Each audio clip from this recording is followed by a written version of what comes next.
আসসালামু আলাইকুম সবাইকে। বিয়ের শিকল গল্পের 18 নম্বর পার্ট। তো বেশি কথা না বলে চলুন গল্প শুরু করা যাক। ল্যাপটপ নিয়ে বসে আছে সাইফুল। উকি দিয়ে এক পলক দেখে নিল নূপুর ঘুমিয়েছে কিনা। ভালো করে লক্ষ্য করে দেখলো সে গভীর ঘুমে আচ্ছন্ন। ছোট মাহির একপাশে চুপচাপ ঘুমিয়ে আছে। সাইফুল ল্যাপটপের শাটার অফ করে উঠে গেল। থাই গ্লাসটা টেনে বাইরের ব্যালকনিতে চলে গেল। ফোনটা ট্রাউজারের পকেট থেকে বের করে একজনকে কল করলো, তারপর বলল হ্যালো। অপাশ থেকে এক পুরুষালী কণ্ঠস্বর ভেসে এলো। তারপর বলল হ্যাঁ বলো। সাইফুল বলল কালকের ভেতরে আমার মালগুলো ডেলিভারি চাই, উপর মহল থেকে আদেশ করেছে। ওপাশ থেকে বলল ওকে পেয়ে যাবেন। ফোনটা পকেটে রেখে দিল। আর এদিকে একটি নতুন ফাইল, সবগুলো ফাইল লেফটেন্যান্ট নাইম ইসলাম নিজে নিয়ে উপস্থিত হয়েছে বাড়িতে। তাকে ডেকে আনার জন্য একটি যথাযথ উদ্দেশ্য রয়েছে। সকাল সকাল নাইম ইসলামকে দেখে চমকে ওঠে সৌহার্দ্য। তারপর বলল নাইম তুমি? নাইম বলল হ্যাঁ সৌহার্দ্য, কমান্ডার ডেকে পাঠিয়েছেন। সৌহার্দ্য চিন্তিত হলো, হঠাৎ তাসফিন কেন তাকে ডেকে পাঠিয়েছে। রাইমা শেখ দোতলা থেকে নেমে এসে নাইমাকে দেখে সৌজন্যমূলক হাসলো। তারপর বলল আরে নাইম তুমি, এসো এসো ভেতরে এসো। নাইম অল্প হাসি উপহার দিয়ে এগিয়ে গেল। রাইমা শেখ ভীষণ পছন্দ করেন ছেলেটাকে। সবে সোফায় বসেছিল সেই মুহূর্তে বেরিয়ে এলো তাসফিন। তাসফিনকে দেখে মাত্র উঠে দাঁড়ালো নাইম। তারপর বলল গুড মর্নিং কমান্ডার। তাসফিন বলল গুড মর্নিং নাইম, চলে এসো স্টাডি রুমে। নাইম খুব একটা দ্বিমত করলো না, এগিয়ে গেল তাসফিনের পিছু পিছু। সৌহার্দ্য কিঞ্চিত ঘাবড়ে গেল, কিছুই বোধগম্য নয়। দুপুর গড়িয়ে এসেছে।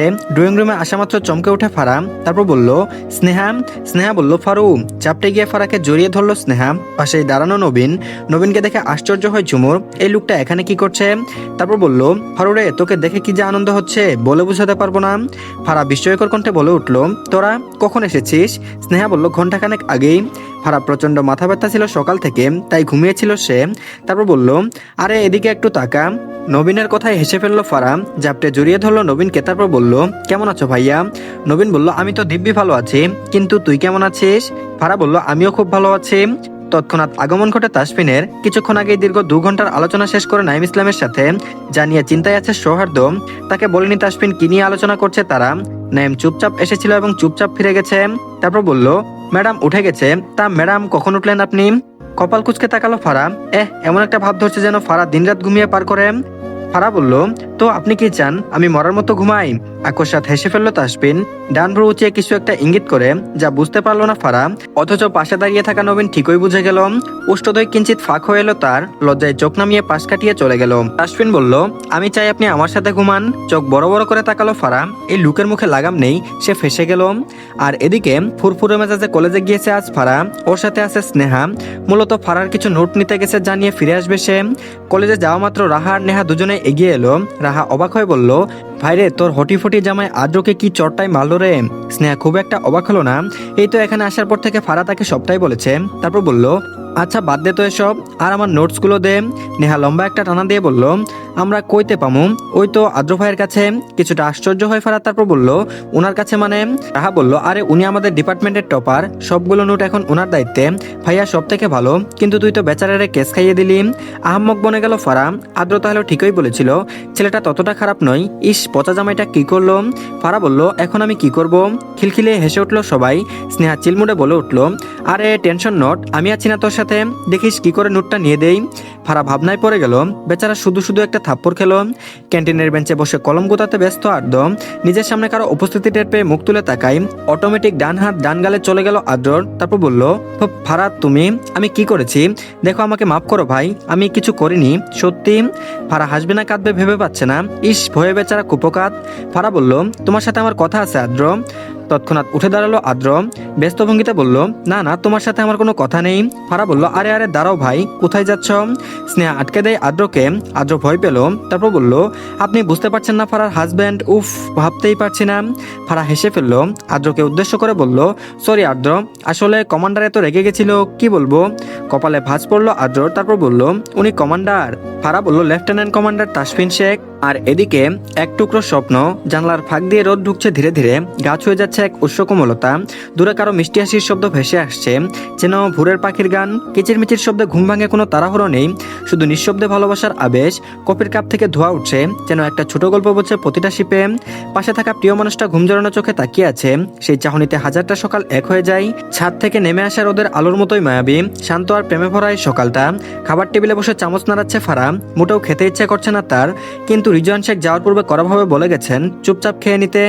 তারপর হঠাৎ কেউ বলল গুড মর্নিং। পুরুষালী কণ্ঠস্বর, ঘাড় ঘুরিয়ে ডানে তাকালো ফারা। অফ হোয়াইট শার্ট ইন করা, সাথে ব্ল্যাক জিন্স, একেবারে রেডি সে। আচ্ছা, কোথাও কি যাচ্ছে? হয়তোবা, না হলে এতদিন এখানে আসার পর থেকে দেখেছে সকালে টি শার্ট এবং ট্রাউজার পরে সকালে থাকতে। ফারা বলল গুড মর্নিং। তাসফিন বলল খাচ্ছেন না কেন ম্যাডাম? ফারা বলল আপনি কোথায় যাচ্ছেন? বেডে জেল মাখাতে মাখাতে বাঁকা হাসলো তাসফিন। ফারাকে জ্বালানোর জন্য বলে উঠল গার্লফ্রেন্ডের সাথে মিট করতে যাচ্ছি। আশ্চর্য নিয়ে তাকালো ফারা, বউ থাকতে গার্লফ্রেন্ড? তারপর বলল কি আপনি পরকিয়া করছেন? তাসফিন বলল না, আমি কিয়া পাঠ করছি। ফারা বলল মানে? তাসফিন বলল নাথিং। চিকন নাকটা ক্রমশ লাল হয়ে যাচ্ছে ফারা। তারপর বলল এই আপনার সত্যি সত্যি গার্লফ্রেন্ড আছে? তাসফিন বলল হুম। খেতে খেতে জবাব দিল তাসফিন। এই বুঝি ফারা হাত পা ছুঁড়ে কেঁদে ফেলবে। তারপর বলল আমার একটা বউ আছে, ফুটফুটে আদুরে বউ, সেই আমার গার্লফ্রেন্ড। চোখ পিটপিট করে তাকালো ফারা, চওড়া হলো উষ্ঠজোড়া। তৎক্ষণাৎ কর্ণ স্পর্শ করলো গভীর স্বর। তারপর বলল শুনলাম কাল আদ্রর সাথে দেখা করেছ। কণ্ঠস্বর ভারী, ক্ষীণ ভয় পেল ফারা। ডাগর ডাগর চোখ মেলে তাকালো তাসফিনের দিকে। তারপর বলল আসলে নুটনেয়ার ছিল তাই আর কি, তবে ছেলেটা মোটেও খারাপ নয়, আমার ওই ভুল ছিল। ডান ভ্রু উঁচিয়ে তাকালো তাসফিন। তারপর বলল গুড অ্যানালাইসিস। কথার অর্থ দ্বারা ঠিক কি বুঝালো তা মোটেও বুঝলো না ফারা। লোকটা কি রেগে গেল নাকি? তারপর বলল দেখুন আমি। খাওয়া ছেড়ে উঠে গেল তাসফিন। ফারা উঠতে চাইলে মাহির এসে জড়িয়ে ধরে তাকে। তারপর বলল মামি খাইয়ে দাও। ফারা আর উঠতে পারলো না, চুপচাপ বসে পড়ল। তাসফিন বেরিয়ে গেল নিজের কাজে। আর এদিকে শহরের কোলাহল থেকে অনেক দূরে জনমানব শূন্য এক এলাকা। চারপাশে শুনশান নীরবতা, যেন বাতাসও ধীরে চলতে শিখেছে। রাস্তা কাঁচা, দুপাশে ঝোপঝাড়ার আগাছায় ভরা। দিনের আলোতেও জায়গাটা অস্বস্তিকর, যেন কোথাও কিছু লুকিয়ে আছে। এই নির্জনতার মাঝখানে দাঁড়িয়ে আছে এক বিশাল পুরনো গোডাউন। লোহার তৈরি বড় গেটটা বহুদিন ধরে বন্ধ, জং ধরে গেছে পুরোটা। দেয়ালগুলো ধূসর, খানিকটা ফাটল ধরা, যেন সময়ের ভারে ক্লান্ত। জানালাগুলোই ধুলোর পরত, ভাঙ্গা কাজ, ভেতর থেকে কোনো আলো আসে না। মাঝে মাঝে ভেতর থেকে যেন কিছু একটা শব্দ, আচমকা ধাতব কিছু পড়ে যাওয়ার, অথবা কারো নিঃশব্দ পায়ের আওয়াজ। লোকমুখে শোনা যায় একসময় এখানে কিছু একটা ভয়ানক ঘটেছিল। কেউ আর ঠিক জানে না কি। রাত হলে কেউ এদিকে আসতে চায় না, এমনকি পাখিরাও এই জায়গাটা এড়িয়ে চলে বলে অনেকেই। বেরিপাড়া নির্জন একটি এলাকা বললেই চলে, শহর থেকে অনেকটাই দূরে অবস্থিত। সেখানে বড়সড় একটি খালি গোডাউন রয়েছে, অনেকগুলো বড় বক্স ছাড়া কিছুই নেই সেখানে। একদল এসেছে সবে, তাদের মধ্যে প্রথম লোকটির মুখে মাস্ক পরা। তারপর বলল এগুলো সব ট্রাকে তুল, আজকে এই জাহাজ লুট করে পাঠাতে হবে। কথাগুলো শেষ করা মাত্র লোকগুলো কাজে লেগে পড়লো। কেউ একজন বলল স্যার আমরা এখানে এসেছি, এটা টিমকে জানানো উচিত ছিল। নাইমের কথায় অল্প হাসলো তাসফিন।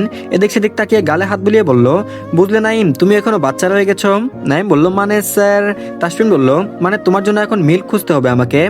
আহাম্মক বনে গেল নাইম। তাসফিন তার জন্য দুধ খুঁজতে এখানে এসেছে? নাইম বলল ছি স্যার, আমি এই বয়সে দুধ খাবো? না না, এসব আমি খাবো না। পিচেল হাসে তাসফিন, গম্ভীর স্বরে বলল খেতেই হবে, চলো। পিছন দিকে ভাঙা পাঁচিল টপকে ভেতরে ঢুকে গেল তাসফিন, তার সাথে নাইম ইসলাম। ভেতরে বড় একটা তালা ঝুলছে। আশেপাশে সূক্ষ্ম দৃষ্টি বুলিয়ে নিল তাসফিন। নাইম দ্বিধা নিয়ে বলল কমান্ডার, এটা অনেকগুলো দিন থেকে বন্ধ ছিল, কিন্তু আপনি। তাসফিন বলল হুশ। হঠাৎ করে কথার মাঝখানে থামিয়ে দিল তাসফিন। কান খাড়া করে শুনছে কিছু, যা গোডাউনের ভেতর থেকে আসছে। বাঁকা হাসলো তাসফিন, নাইমের দিকে ইশারা করে বলল গোডাউন বন্ধ তাই না? চলো গিয়ে ভূতদের সাথে আড্ডা দেওয়া যাক। ভেতরে প্রবেশ করা মাত্র পেছন থেকে রিভলভার বের করলো তাসফিন। আকস্মাৎ তাদের আগমনে আটকে উঠলো দুটো লোক। এখানে সেই মাস্ক পরা লোকটা নেই। তারপর বলল ওই কারা তোরা, ভেতরে এলি কি করে? তাসফিন এবং নাইমকে দেখে ততস্থ ভঙ্গিতে জিজ্ঞাসা করে লোক দুটো।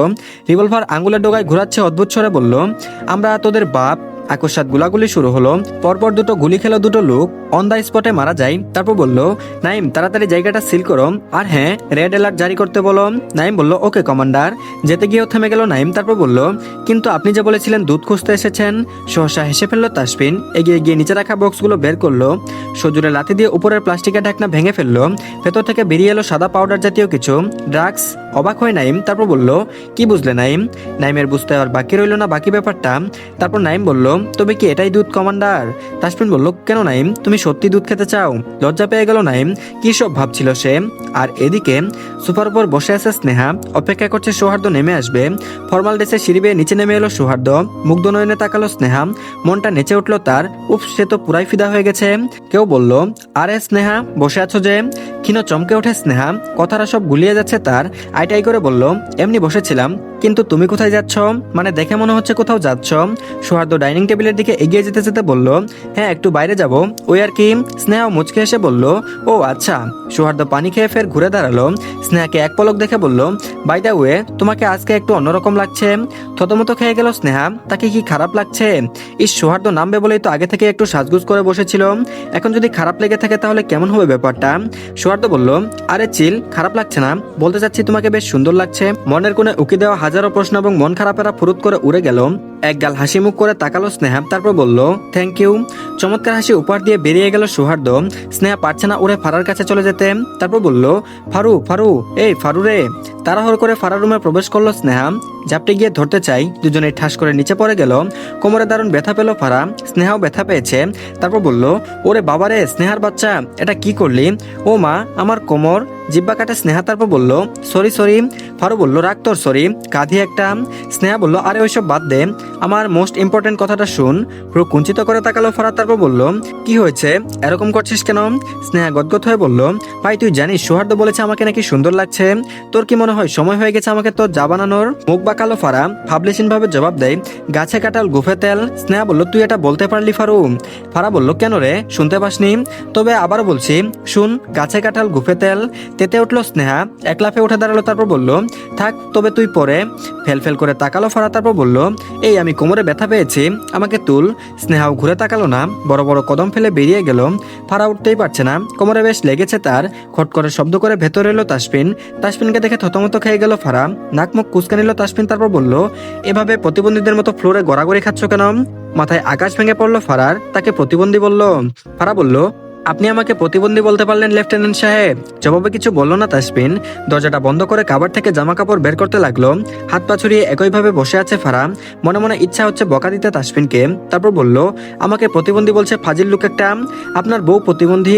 বিড়বিড় করে বলা কথাগুলো শুনে ফেললো তাসফিন। বাঁকা এসে বলল, ঠিকই বলেছ, আমার বউ প্রতিবন্ধী। তো ধন্যবাদ সবাইকে, এই পার্টটি এই পর্যন্তই। পরবর্তী পার্টও দিয়ে দেওয়া হয়েছে, সবাই দেখে নিন। আর সবাই প্লিজ সবার আগে চ্যানেলটিকে সাবস্ক্রাইব করে দিবেন, আর ভিডিওতে অবশ্যই লাইক দিন। তো ভালো থাকবেন সবাই, আল্লাহ হাফেজ।